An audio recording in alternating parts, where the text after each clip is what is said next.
Now, another major decision affecting the state this week was made by UNESCO, the United Nations body that oversees World Heritage Sites.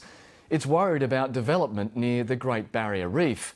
The state and federal governments now have 1 year to allay the concerns or risk having the reef downgraded to the status of heritage site in danger.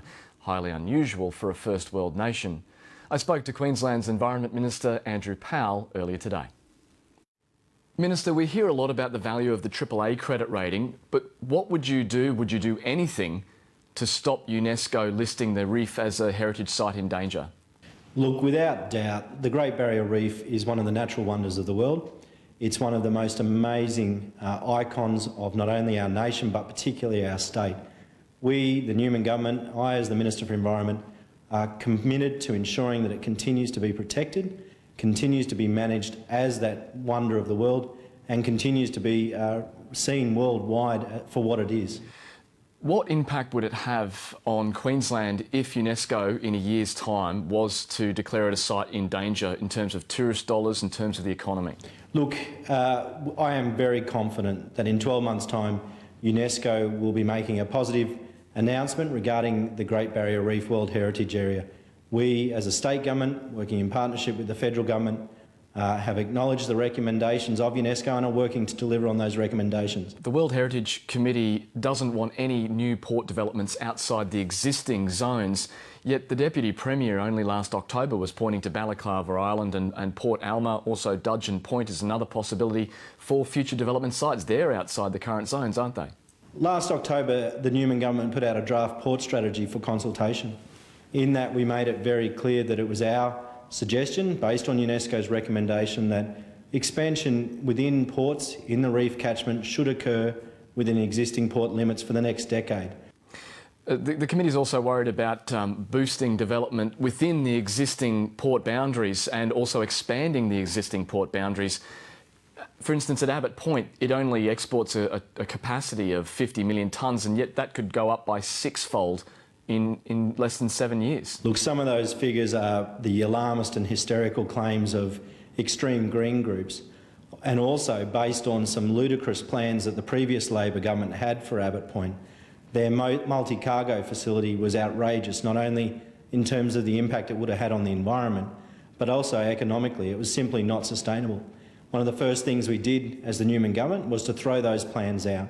It is a gradual increase in the size of that port, and consistent with UNESCO's recommendations, it's within that existing port boundary.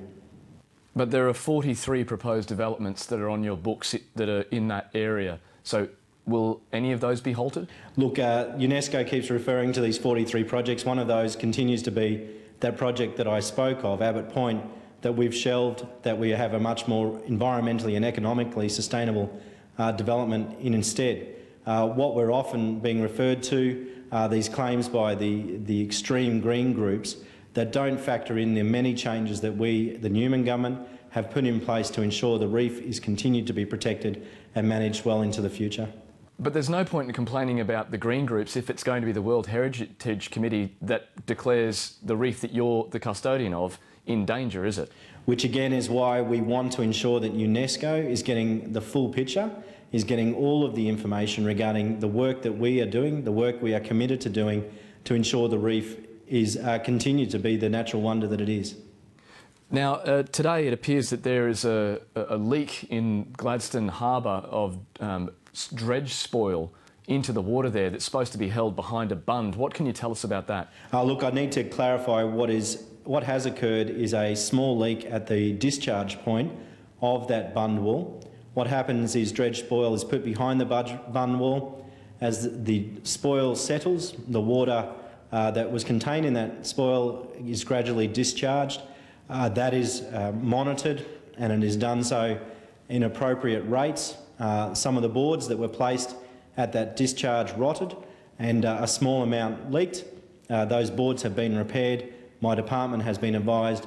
The Gladstone Port Corporation have taken samples and they're currently being tested. But I can reassure people in the Gladstone community and further afield that what we're talking about is water that just has slightly higher suspended solids, i.e. the sediment, the dredge spoil itself. In the history of leaks, though, it does tend to be the case that they're underestimated at the early stage though, isn't it? What we're talking about is one board that has potentially been rotted out. It has been replaced overnight. This occurred on the weekend. My officers have been out there, water samples have been taken and they're being analysed. And it's Gladstone Ports Corporation that's giving you this information, isn't it? But my officers have been on the ground to verify the work that has been undertaken by Gladstone Port Corporation. So you're not concerned at all about the fact that Gladstone Ports Corporation, who's responsible for making this bund and dredging, is also investigating this as well? No, it is a case of the Gladstone Port Corporation, in partnership with my department, are the ones that are investigating this. And again, I reassure locals in Gladstone that the water quality continues to be of a high standard, and we will continue to inform and be completely transparent with the community as those water tests are completed. Okay, Minister, thank you very much for your time. You're welcome, Matt.